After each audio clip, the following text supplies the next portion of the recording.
একটি সুষম ষড়ভুজের কেন্দ্র থেকে কৌণিক দূরত্ব 4 মিটার।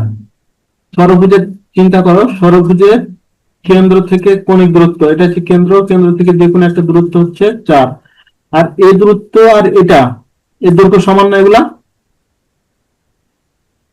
ষড়ভুজের ক্ষেত্রে কেন্দ্র থেকে যে দূরত্ব আর প্রতিটা বাহুর যে দৈর্ঘ্য সেটা সমান, তার মানে এটাকে বলতে পারি বাহুর দৈর্ঘ্য, ষড়ভুজের বাহুর দৈর্ঘ্য। এখন এই প্রশ্নটা জানা আছে কিনা, ষড়ভুজের ক্ষেত্রফলের সূত্র? ষড়ভুজের ক্ষেত্রফলের সূত্র লেখা হচ্ছে 3√3/2 ইন্টু বাহু স্কয়ার।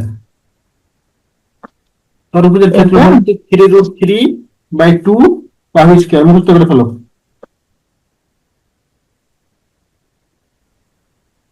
তাহলে 4 থেকে 16, 8, 14√3। আচ্ছা, ষড়ভুজের ক্ষেত্রফল যদি না জানো বাই চান্স, এটা করতে পারতাম না? মনে করো এটা একটা ত্রিভুজ, চিন্তা করতে পারতাম, পারো না? তাহলে এটা কি সমবাহু ত্রিভুজ? সমবাহু ত্রিভুজের ক্ষেত্রফলের সূত্র কি? √3/4a², তাই না? তাহলে এরকম ত্রিভুজ কয়টা হবে? 6টা। তাহলে 6টা, একটা হচ্ছে √3/4a², তাহলে 6টা কত হবে? 6 ইন্টু এটা, তাহলে 3 দুগুণে 6, 2 দিয়ে 4, তাহলে পাচ্ছি 3√3/2a²। ঠিক আছে?